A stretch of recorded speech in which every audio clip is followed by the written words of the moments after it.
Hello friends, तो कैसे हैं आप लोग। आशा करता हूं कि आप बहुत ही अच्छे होंगे और बहुत ही अच्छे से अपने पढ़ाई में जुटे होंगे। तो मैं आपका भाई नवीन, जो कि आपका बहुत बहुत स्वागत करता हूं हमारे प्यारे से YouTube channel Gurugram concept classes में।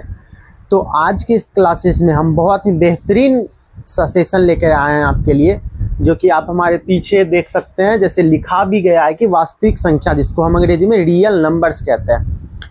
तो इससे पीछे वाले वीडियो में जो है हम आपके लिए एक सेपरेट वीडियो बनाकर जो है अपलोड कर दिए थे, जिसमें हम टोटल संख्या, जैसे कि हमारा प्राकृत संख्या हो गया, सम संख्या हो गया, विषम संख्या हो गया, पूर्ण संख्या हो गया, पूर्णांक संख्या हो गया, भाज्य हो गया, अभाज्य हो गया, परिमेय हो गया, अपरिमेय हो गया, सभी संख्याओं के बारे में डिटेल में वहाँ पे हम क्या किए हैं, डिस्कस किए हैं। तो यदि आप मेरा वो वीडियो नहीं देखे हैं तो उससे पीछे वाला आप वीडियो ज़रूर देख लें, ताकि होगा क्या कि यदि हम यहाँ पे अभी आप जैसे कुछ टॉपिक्स आगे पढ़ेंगे कि सिद्ध करें कि √3 एक अपरिमेय संख्या, तो आपको हो सकता है कि नहीं पता हो कि भाई √3 परिमेय होता क्या है, अपरिमेय होता क्या।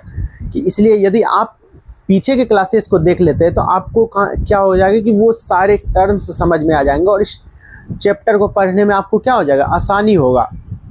तो हम एक बार फिर भी आपके लिए क्विक रिवीजन करा दें अगर चाहे तो।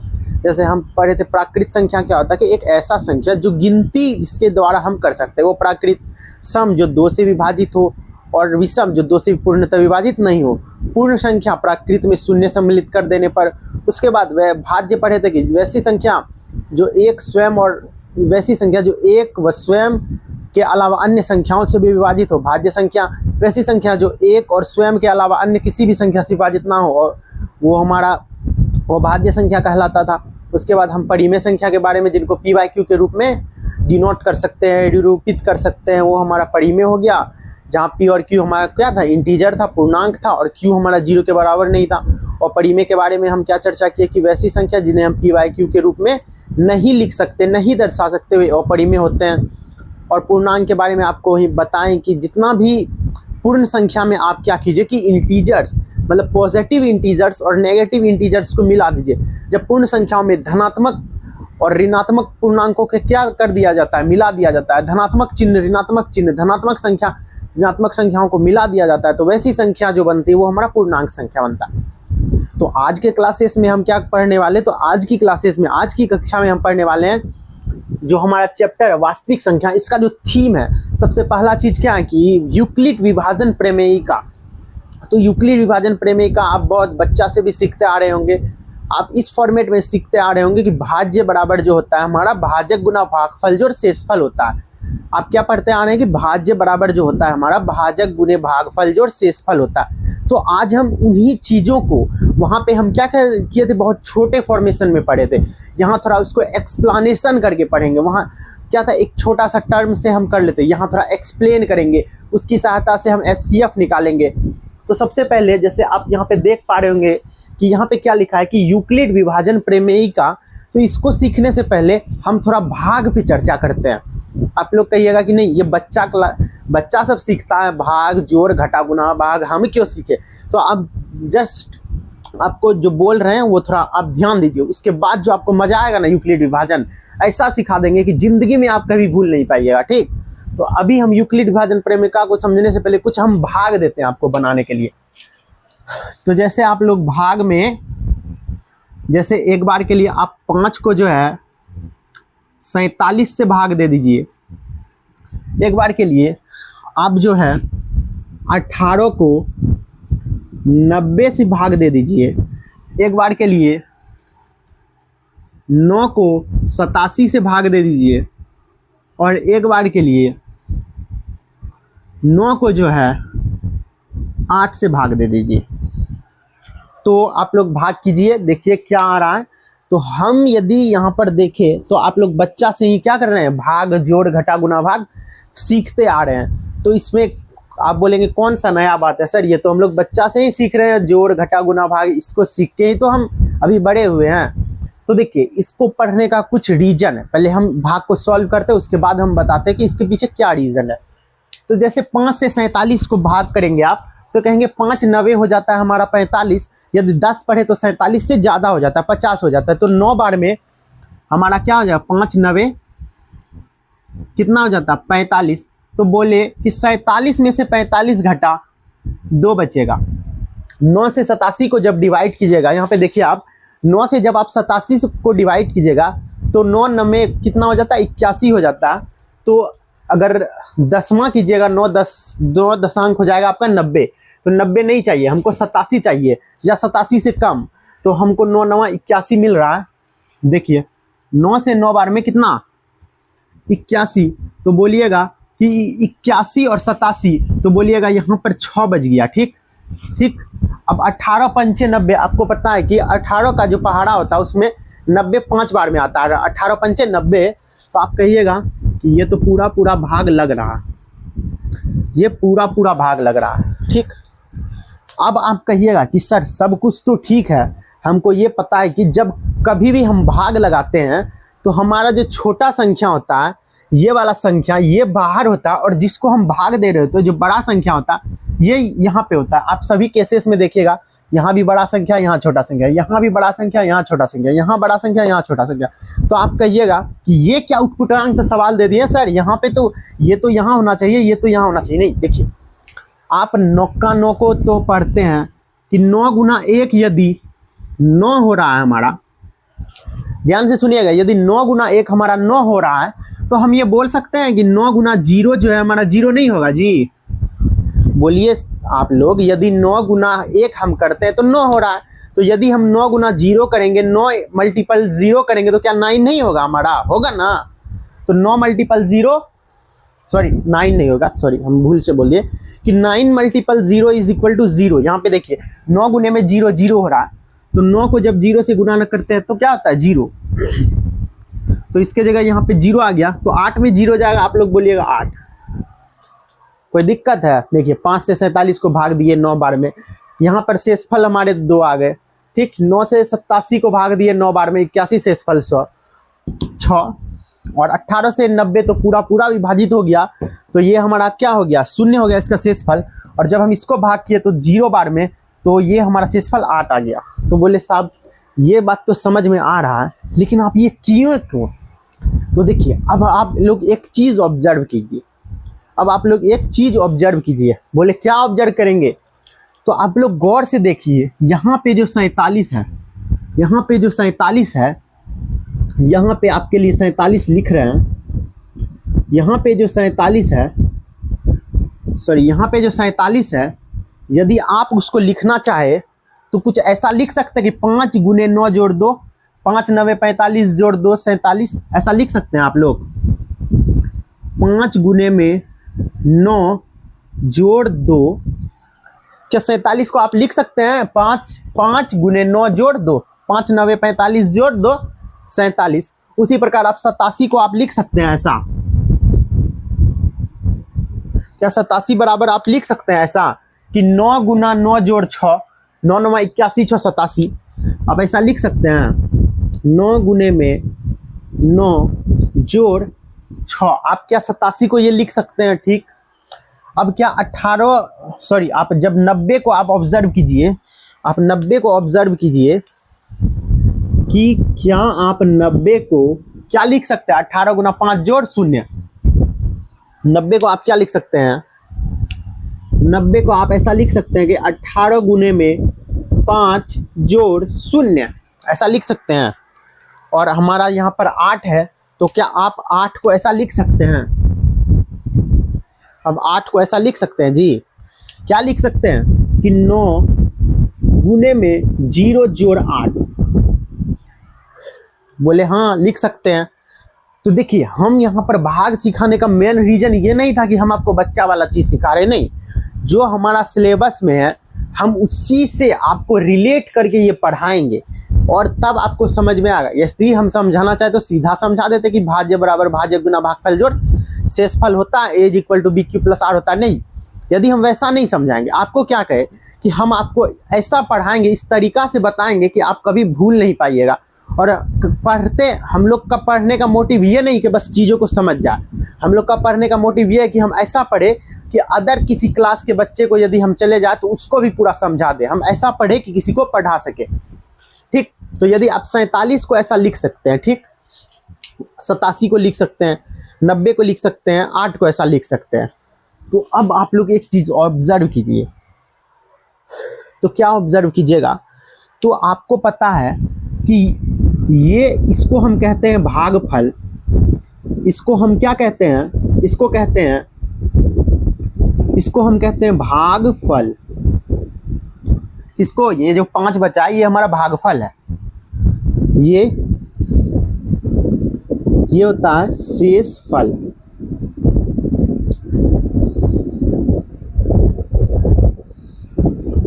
ये हमारा शेषफल होता है। ये हमारा होता है, ये 90 जो है, यहाँ पर जो 90 देख रहे हैं आप, ये हमारा होता है भाज्य। क्या हो जाता है सॉरी, ये हमारा भाज्य है और ये हमारा हो जाता है भाजक।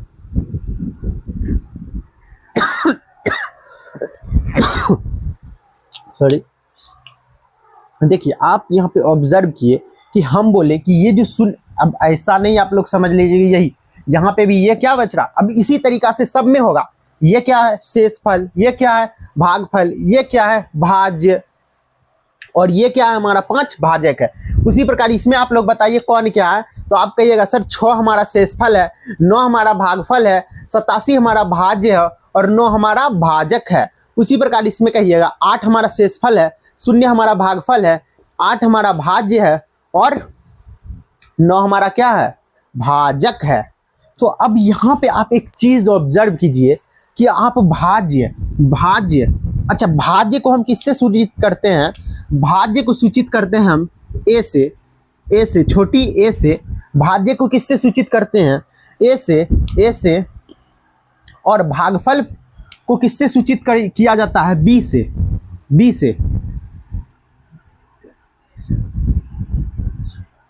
सॉरी, भाज्य को हम ए से सूचित करते हैं, भाज्य को किससे सूचित किया जाता है ए से, और भाजक को सूचित किया जाता है बी से, छोटी बी से, और भागफल को क्यू से और शेषफल को आर से।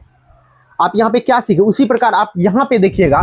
तो ये हमारा शेषफल है, इसको हम आर से सूचित करेंगे, और ये हमारा भागफल है, तो इसको हम क्यू से सूचित करेंगे, और ये हमारा क्या है, ये हमारा भाज्य है। भाज्य को हम किससे सूचित करेंगे ए से सूचित करेंगे, और ये हमारा क्या है, यह है हमारा भाजक, तो इसको बी से सूचित करेंगे। तो आप यहाँ पे कह सकते हैं कि ये जो 47 है वो बेसिकली क्या है ए है, 47 क्या है ए है, और ये हमारा 5 क्या है बी है, क्यू क्या है 9 बेसिकली क्या है क्यू है, और आर 2। मतलब आप लोग जो पढ़ते थे बचपन में कि भाज्य बराबर भाजक गुना भागफल जोड़ शेषफल, तो बेसिकली आप ये पढ़ते थे कि ये है हमारा भाज्य बराबर, ये है 47 क्या भाज्य बराबर भाजक गुने में भागफल जोड़ शेषफल। यहाँ पे भी आप ऑब्जर्व कीजिए। तो हम यदि एक बार आपके लिए वो सूत्र लिख दे तो मजा आ जाएगा। तो आप लोग क्या पढ़ते थे कि भाज्य बराबर जो होता है हमारा, भाज्य बराबर क्या होता है कि भागफल, भाज्य बराबर होता है भाज्य बराबर होता है हमारा भाजक गुने में भागफल, भाज्य बराबर भाजक गुने भागफल जोड़, यहाँ पे जगह नहीं तो नीचे लिख रहे हैं जोड़ शेषफल। भाज्य बराबर क्या होता है, भाज्य बराबर होता है हमारा भाजक गुना भागफल जोड़ शेषफल। भाज्य को हम अंग्रेजी में क्या कहते हैं, भाज्य को कहते हैं अंग्रेजी में ए इज इक्वल टू, यदि आपसे कोई पूछे तो क्या कहिएगा, भाजक को हम सूचित करते हैं बी से, और भागफल को सूचित करते हैं क्यू से, और शेषफल को सूचित करते हैं आर से। तो यहीं से ये फॉर्मूला हमारे जो यूक्लिड थे वो इस फॉर्मूला को डेराइव किए और बताएं कि भाज्य बराबर भाजक गुने में भागफल जोड़ शेषफल होता है। यहाँ पे आप देख सकते हैं आपके सामने जो हम बताएं कि ये भाज्य है, ए हमारा क्या है भाज्य है, बी क्या है भाजक है, गुना भागफल के लिए Q हम भागफल है और शेषफल R है। तो आप इन सभी भाग से आप क्या सीख पाए कि ये देखिए कि हमारा जो ये भाज्य है वो भाजक गुना भागफल जोड़ शेषफल आता है। मतलब यदि हम 47 को लिखना चाहें तो इस फॉर्मेट में लिख सकते हैं, 87 को इस फॉर्मेट में, इस फॉर्मेट में, इस फॉर्मेट में लिख सकते हैं। ठीक, अब इसका सीखने का मतलब क्या है अब आपको समझाते हैं। यदि आप ऑब्जर्व कीजिए, क्या कीजिए कि आप ऑब्जर्व कीजिए, ठीक, रेड साइड से इस तरफ देखना है। यदि आप ऑब्जर्व कीजिए तो आप हर हमेशा एक चीज देखिएगा। बोले साहब क्या देखिएगा? बोलिए क्या देखिएगा? कि R जो है हमारा, जो नीचे वाला R है वो हर हमेशा B से छोटा है। मतलब B बड़ा है, R छोटा है। यहाँ पे भी देखिए B मतलब 5 बड़ा है 2 से, 2 छोटा है 5 से। बात वही ना हुआ कि 5 यदि 2 से बड़ा है तो 2 5 से छोटा है। मतलब कि आप कान इधर से पकड़िए या उधर से पकड़िएगा तो आप कान ही ना। बात वही है कि 5 क्या है? 2 से बड़ा है। ठीक, यहाँ 9 6 से बड़ा है, उसी प्रकार 18 0 से बड़ा है और 9 8 से बड़ा है। तो बोले साहब इसका क्या मतलब है? तो आप सब स्थिति में, सब केसेस में क्या देख रहे हैं यहाँ पे क्या आप देख रहे हैं कि देखिए हर हमेशा जो है B जो है हमारा B ग्रेटर देन R आ रहा है हमारा। हर हमेशा आप क्या ऑब्जर्व किए कि ये जो B है वो हमारा R से क्या है? बड़ा है। B क्या है? R से बड़ा है। तो देखिए ग्रेटर देन लेस देन नहीं आता ना, आपको एक ट्रिक बता देते हैं। इसको कहते हैं ग्रेटर देन। ये देखिए, जैसे आपको समझ, ये तीर वाला नुकीला दिख रहा है, नुकीला हिस्सा क्या होता है? कमजोर को दिखाता है कि जो कमजोर है उसको सब परेशान करता है। ये नुकीला हिस्सा मतलब कोई कमजोरे आदमी पे ना आप मान के चलिए ये तीर है, आपसे कोई कमजोर है तो आप उसको तीर चला के क्या कर दीजिएगा? उसको जान मार दिए। क्यों मार दिए? क्योंकि वो कमजोर था। मतलब ये तीर जिस और भी घुमा रहे वो किसको दर्शाता है? छोटा को दर्शाता है, कमजोर को दिखाता है। मतलब यहाँ पे B जो है तीर किसके तरफ? R के तरफ घुमा है। मतलब R छोटा है और जिसके तरफ मुंह खुला हुआ है मतलब वो क्या है? बड़ा है। मतलब आप सब केस में देखिए, यहाँ पे भी देखिए B जो है R से बड़ा है। यहाँ पे भी देखिएगा तो ये B है। आपको बताना है कि हम ये B सूचित करते हैं, ये R है। यहाँ पे भी B R से बड़ा है, इस केस में भी। तो आप एक चीज ऑब्जर्व किए कि जो है हमारा B वो हर हमेशा R से बड़ा है। फिर आप एक बार नोटिस किए कि सर देखिए R का मान जो है कभी 2 भी आ रहा है, ठीक, कभी 6 आ रहा है, कभी 0 भी आ रहा है और कभी 8 भी आ रहा है। तो आप एक चीज ऑब्जर्व किए कि सर R का जो मान है वो 0 से बड़ा है। R का मान क्या है? 0 से बड़ा है। आपके लिए बड़ा लिख रहे हैं, ठीक। R का मान 0 से बड़ा या बराबर है। क्यों? देखिए 0 से बड़ा 2 भी है, 6 भी है। R का मान एक बार के लिए 0 से बड़ा भी, एक बार 0 भी आया है, एक बार के लिए 0 भी आया है R का मान। अब देखिए हम यहाँ पे आपके सामने जब इन सब चीजों को ऑब्जर्व किए तो हम क्या बोले कि B जो है R से बड़ा है, इसके लिए ये चिन्ह लगा दिए। अब फिर ऑब्जर्व किए कि R जो है हमारा वो 0 से बड़ा है या बराबर है, 0 से छोटा नहीं है। कभी भी R का मान आप देख लीजिए, क्या 0 से छोटा है? माइनस वाला आप कभी भी जिंदगी में आप कोई भी डिवीजन कर लीजिए, कोई भी भाग दीजिए, आपका शेषफल कभी नेगेटिव नहीं आता। या तो वो 0 आएगा इन केस, या तो वो 0 से बड़ा आएगा, लेकिन नेगेटिव नहीं आएगा। आप देख सकते हैं यहाँ पे जब हम ऑब्जर्व किए तो हम इस बात का पता किए कि R का मान जो है सदैव 0 से तो बड़ा है या 0 के बराबर है। ठीक, अब इन चीजों को हम एक जगह इकट्ठा करके ऐसा लिख सकते हैं जी। देखिए कैसा,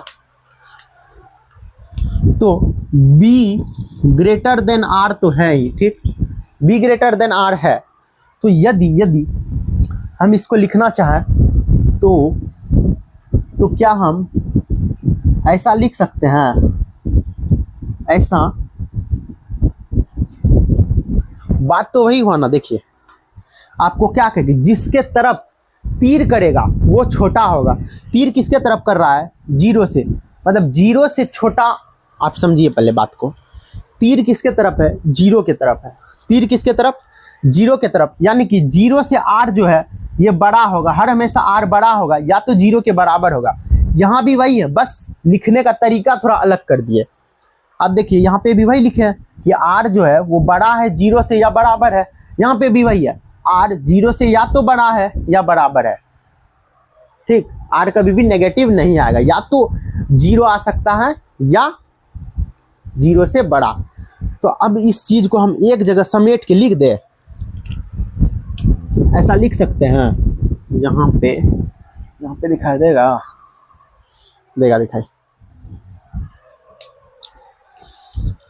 देखिए एक ऐसा चीज लिख सकते हैं जी कि यहाँ पे हमारा जो b है वो ग्रेटर देन r है, but b greater than r है, पर सॉरी यहाँ पे हमारा जो है ऑब्जर्व करने के बाद हम ये पाए, हाँ ऐसे नहीं लिखना, आपको सिखा रहे हैं, ठीक। b ग्रेटर देन r है और r जो है वो हमारा 0 से बड़ा या बराबर है, ठीक।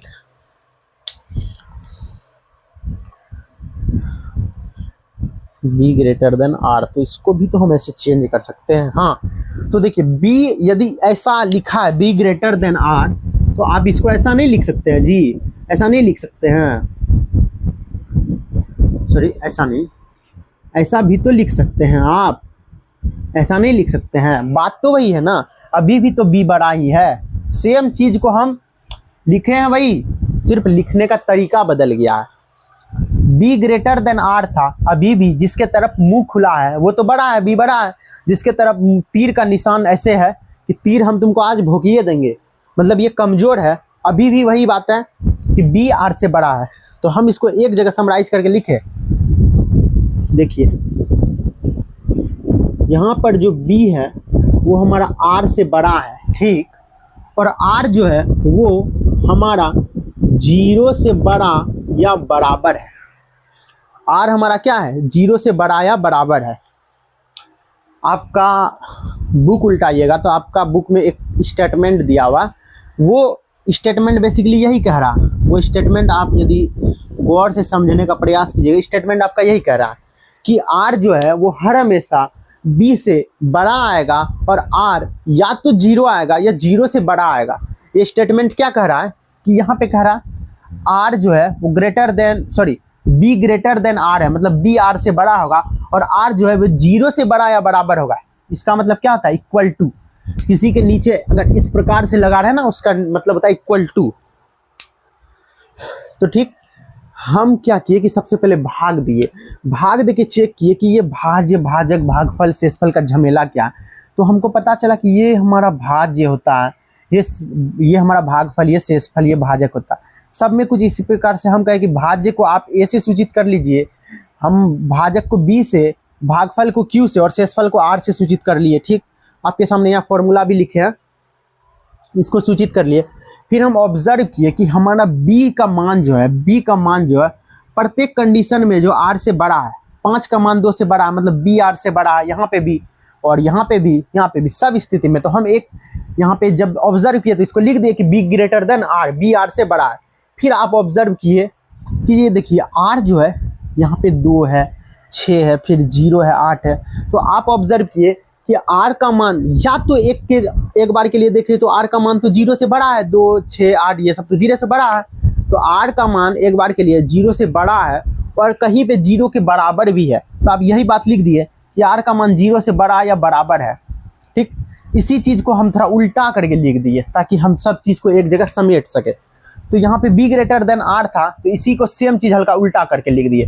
यहाँ पे भी वही है, इसको इधर लेके चल गए, इसको इधर, लेकिन कहने का मतलब अभी भी वही है, b ग्रेटर देन r। ठीक, यहाँ पे भी वही कह रहा था कि r जो है 0 से बड़ा या बराबर है, अभी भी वही है, r 0 से बड़ा या बराबर है। इन दोनों को लिख के मिला के जब लिखे इन दोनों टॉपिक्स को, तो r जो है यहाँ पे जो r है वो b से छोटा, यानी कि b r से बड़ा है और r हर हमेशा 0 से बड़ा या बराबर है। ठीक, इस स्टेटमेंट को समझ गए। अब आपका बुक का जो स्टेटमेंट है उसको हम एकदम क्रिस्टल क्लियर कर देंगे आपके सामने। ठीक, तो यदि आप इस स्लाइड का स्क्रीनशॉट लेना चाहते हैं तो ले ले। हम अब आपके सामने बुक का स्टेटमेंट लेके आ रहे हैं और उसमें जो ये चीज समझाया गया ना, यही समझाया गया। तो आप एक बार के लिए तो आप ऑब्जर्व कर लिए, अब जब आपको हम स्टेटमेंट पढ़ाएंगे तो आपको बहुत ही अच्छा से समझ में आया। ठीक, हम मिटा रहे हैं इसको। ठीक, सूत्र को रहने देते हैं।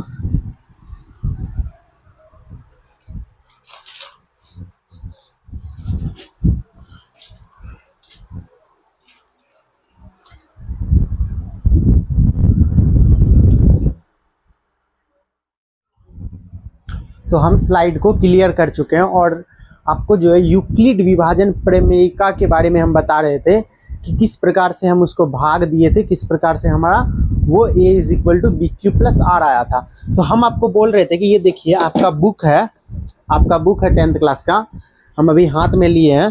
तो यदि आप यहाँ पे देखिए, यहाँ पे हम थोड़ा कैमरा के पास लाते हैं, यहाँ देखिए प्रमेय लिखा हुआ है एक 1.1। तो इस प्रमेय को ही हम यहाँ पर लिखे हैं, देखिए इसी प्रमेय को हम यहाँ पे लिखे हुए हैं। तो आपको हम बोल रहे थे कि देखिए भाग दे के देखते हैं। तो आपको जब हम इन सब से 5 को 47 से भाग दिलवाए थे, फिर 9 को 87 से भाग दिलवाए थे, 18 को 90 से, फिर इनको इससे, तो हम आपको कुछ चीज़ ऑब्जर्व करवाए थे कि आप लोग ऑब्जर्व किए थे कि यहाँ पे जो बी है वो हर हमेशा आर से बड़ा आ रहा है। आप लोग ऑब्जर्व किए थे कि बी जो है हर हमेशा, ये भी बी है, ये आर है, तो बी जो है हर हमेशा आर से बड़ा आ रहा है। देख सकते हैं आप, ये बी हर हमेशा आर से बड़ा आ रहा है, यहाँ पे भी बी आर से बड़ा है, यहाँ पे भी, यहाँ पे भी। तो हम आप लोग को जब ऑब्जर्व करवाएं तो आपको बोले कि देखिए, यहाँ पे एक बार लिख देते हैं ऑब्जर्वेशन, ऑब्जर्वेशन।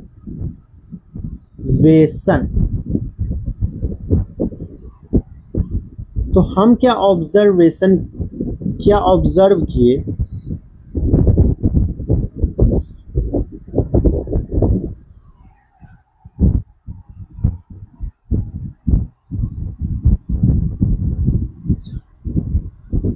ऑब्जर्वेशन।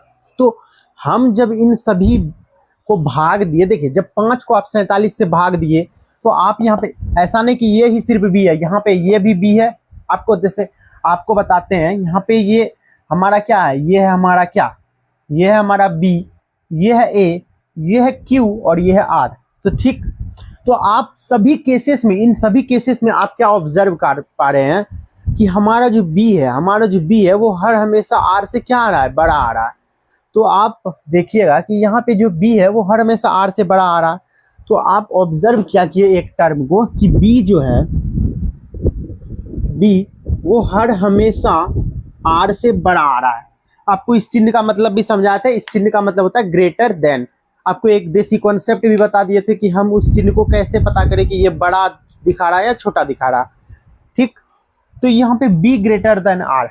फिर आप क्या किए, एक चीज को और ऑब्जर्व किए कि देखिए यहाँ पे आर का जो मान है वो कभी 2 आ रहा है, कभी 0 आ रहा है, कभी 8 आ रहा है, कभी 6 आ रहा है।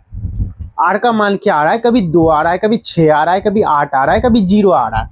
तो लेकिन आप आर का मान ऑब्जर्व किए तो आर के बारे में आप क्या कहें कि आर का जो मान है वो कभी 0 से बड़ा भी है। देख सकते हैं यहाँ 2, 6, 8, ये 0 से बड़ा भी है, और कभी कभी आर का मान जो है वो 0 के इक्वल भी है। आप इनको ऑब्जर्व किए। फिर जब हम इन दोनों को एक जगह मिला के लिख दिए, क्या किए, इन दोनों को एक जगह मिला के लिख दिए, तो हम क्या सिर्फ थोड़ा बहुत चेंजेस किए, लिखे वही है, इस चिन्ह को इस तरफ घुमा के लिख दिए। ठीक उसी प्रकार यहाँ भी किए। क्यों ऐसा किए, ताकि हम दोनों को एक जगह मिला के लिख सके। ठीक, चीज वही है, हम सिर्फ पलट के लिख दें। अभी भी बात वही है कि b जो है r से बड़ा है, r का मान 0 से बड़ा है, 0 के बराबर है।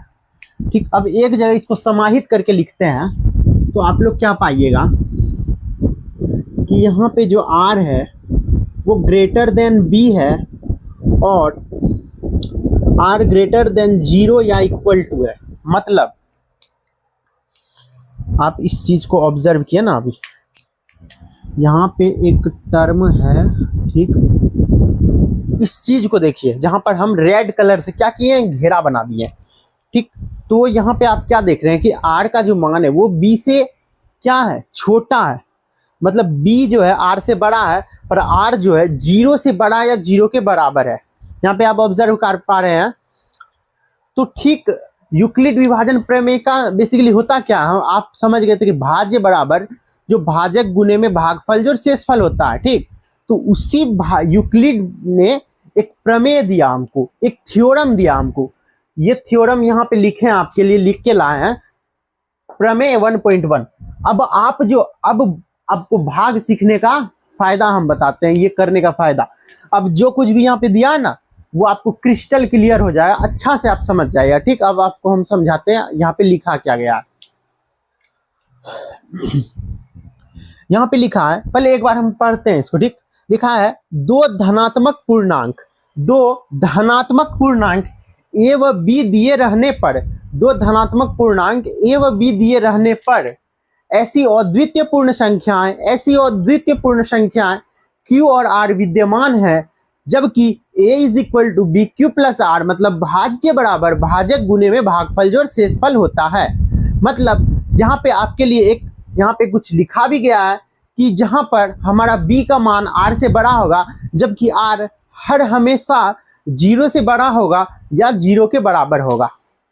सेम इन सब चीजों को ऑब्जर्व किए जो हम, वो भी वही ऑब्जर्व किया, लेकिन थोड़ा इसको प्रमेय दे दिया कि भैया हम थ्योरम दे देते हैं। जो चीज आप ऑब्जर्व किए ना, इस तरफ भाग देके, सेम चीज यहाँ भी है, बस यहाँ पे प्रमेय दिया गया। तो प्रमेय को समझते हैं एक बार।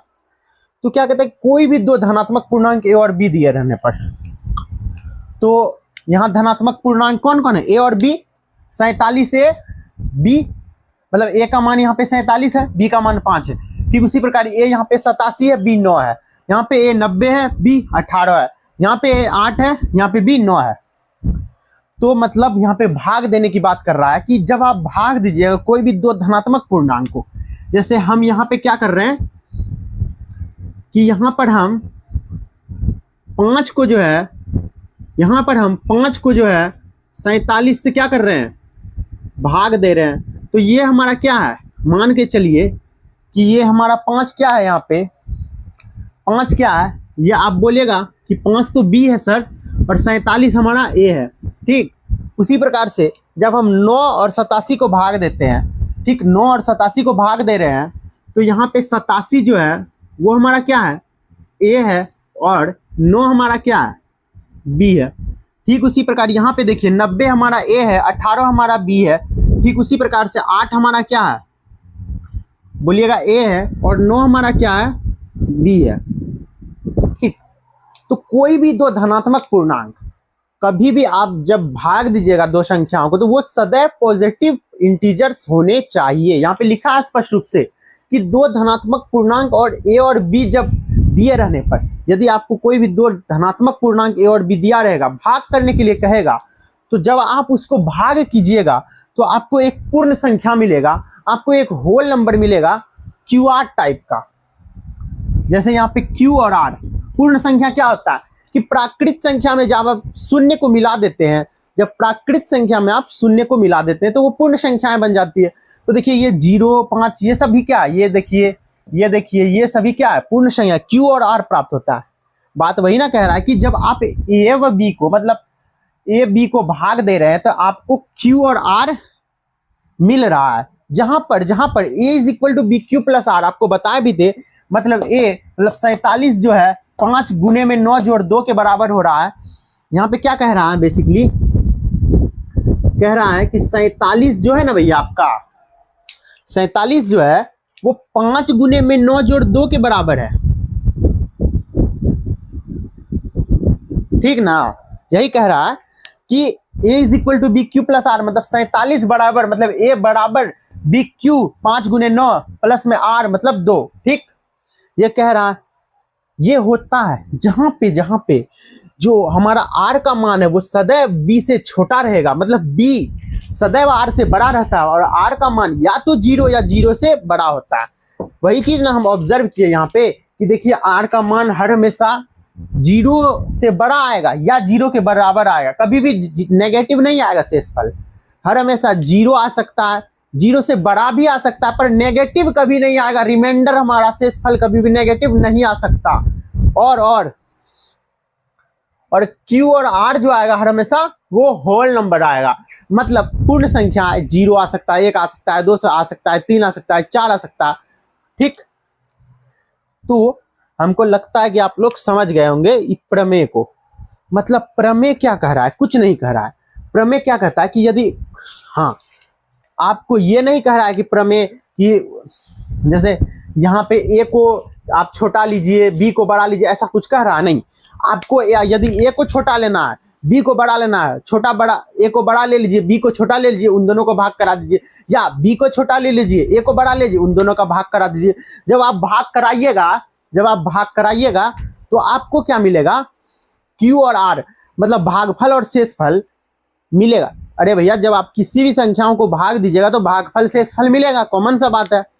तो भागफल और शेषफल जब मिलेगा तो उसमें आप एक चीज नोटिस कीजिएगा कि भाज्य जो होता है वो भाजक गुने में भागफल जो और शेषफल के बराबर होता है। जहाँ की हमारा जो बी है, जहाँ पे जो हमारा क्या है भाज्य है, वो हर हमेशा आर से बड़ा आएगा, मतलब शेषफल से बड़ा आएगा, और शेषफल जो है वो हर हमेशा 0 से बड़ा या 0 के बराबर आएगा। यही सिंपल सा स्टेटमेंट हम आपको देसी भाषा में समझा दिए। ये प्रमेय जो है वही कह रहा है कि क्या कह रहा है, यदि आप कोई भी दो धनात्मक इंटीजर्स ले लीजिए, पॉजिटिव इंटीजर्स ले लीजिए, चाहे एक को बड़ा लीजिए, एक को छोटा लीजिए, कुछ भी लीजिए, या दोनों को बराबर, कुछ भी, मतलब पॉजिटिव इंटीजर्स लीजिए और उन दोनों का भाग कराइए। भाग जब आप कराइएगा तो आप क्यू आर, मतलब आपको जब भाग कराइएगा तो भागफल और शेषफल मिलेगा।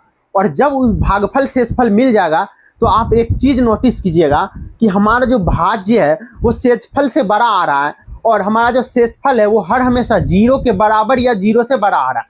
ये प्रमेय बेसिकली यही कह रहा है। तो हम यहाँ पे आपके लिए इन 4 भाग लेने का हमारा क्या मोटिव था, आपको दिखा सके।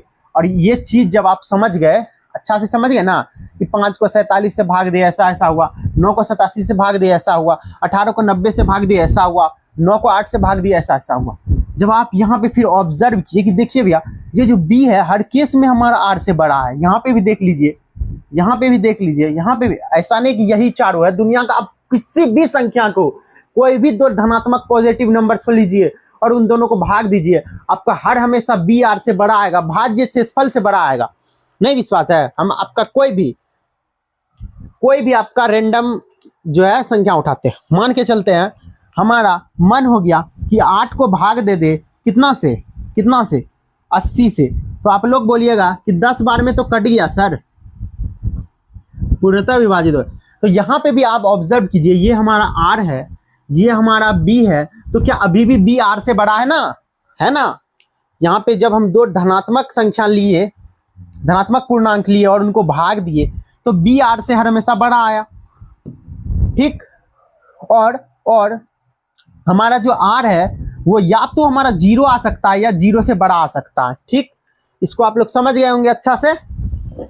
अब देखिए हमारा मेन क्या था, चैप्टर का थीम क्या है कि यूक्लिड विभाजन, मतलब भाज्य बराबर भाजक गुना भागफल जोड़ शेषफल पढ़ ले, और हम उसकी सहायता से क्या कर ले कि यूक्लिड विभाजन प्रेमिका की सहायता से हम HCF ज्ञात कर ले, हाईएस्ट कॉमन फैक्टर, जिसको आप हिंदी में कहते हैं महत्तम समावर्तक, उसको ज्ञात कर ले। हमारा चैप्टर हमको क्या सिखाता है यूक्लिड विभाजन प्रमेयिका, कि हम कैसे यूक्लिड विभाजन प्रमेयिका का प्रयोग करके हम HCF को ज्ञात करते हैं। तो सबसे पहले हम इस स्लाइड को मिटाते हैं, तो हम आपको जो है ये यूक्लिड विभाजन प्रमेयिका वाला टॉपिक पूरा क्रिस्टल क्लियर करवा दिए। अब हमारा सेकेंड टॉपिक बच रहा है क्या, यूक्लिड विभाजन एल्गोरिथ्म के द्वारा HCF ज्ञात करना। तो उसको भी समझेंगे। एक बार के लिए हम स्लाइड को क्या कर रहे हैं, मिटा रहे हैं, ठीक।